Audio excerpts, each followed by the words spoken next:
جا بۆ بەرچاوڕۆشنی ئەو گەنجانەی کە دەیانەوێت بچنە پرۆسەی هاوسەرداری کاک دکتۆر ئەوەی کە باست کرد ئیذا جاءکم من تەرضەون دینەه وخولقه فەزەویجوه کە پێغەمبەری خوا فەرمێ لە مەبەست لە دینەکە خۆی دین و ئەخلاقەکە سەرەتای یعنی وەکو بڵێ ئەمانە جەوهەری بابەتەکەن و هەروەها جوانی کەسیەکەن یعنی نەک جەستە بۆچی لەبەر ئەو باسی جوانی ئەو بابەتانەی نەکردووە دەبینین کە جوانی موڵک نییە لە بۆ ئینسان ئەگەر هەر ناپیریەکە دوای کۆتایی بە جوانیەکە دێنێوانە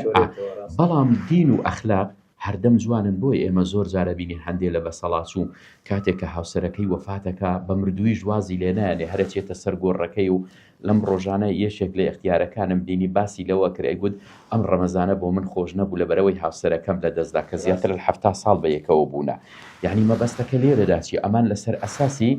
دینداری و ئەخلاقدا ئەو بابەتیان کردووە هەنگاوی یەکەمی چوونە بازنەی پرۆسەی هاوسەرداری یا دەستنیشانکردنی ئەم بابەتە کاتێک دەبینیت بۆچی دین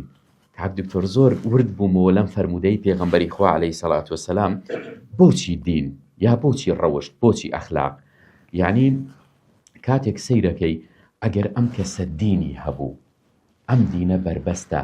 لێ ناگەڕێت کە زوڵم لە هاوسەرەکەیکە ئەگەر ئەم ئافرەتە دینی هەبوو دینەکە بربەستە لە پێش ئەوەی کە ئەم ئافرەتێ حەق و مافی هاوسەرەکەی جێبەجێ نەکا یا ڕێگرە لەوەی کە زمانێکی زبر بەکاربێنێت لە بەرامبەریدا بۆ لەبەرەوەی دین مەڵحەمی نەرمکردنی دڵە یعنی جوانترین لەفظ بە زمانەدا بەرەو لەبەوەی بەرامبەری دڵی بەرامبەری نەشکێنێ بۆیە ئەم هەنگاوە لە بیدایەتە کاتێک سەیرەکەی خۆی پەروەردگار باسی ئینسانەکە مرۆڤەکانەکە ئەفەرمێ وەخوڵق الئینسان ضعیفە کوتم باشە ئینسان دەبێت لە چییە بۆ نمونە ضعیفە خی گەورەکە ئینسانی بە ضعیفی خوڵقاندووە چییە مەبەستەکە لێرەدا ئینسان بە یەک قسە دڵی خۆشە بێ بە یەک قسە دڵی یەشکێ سیر کاریسان چەند ضعیفە بە قسە دڵی یەشکێ و بە یەک قسەش دڵی خۆشە بێ جا مەبەستمان لێرەدا ئەوەیە ئەم دینە یا ئەو ئەخلاقی کە باسمان کرد ئەخلاق مەبەستەر ئەو نی ئێمە کورتی بکەینەوە لە دامێن بەڵکو لە زوبانیشە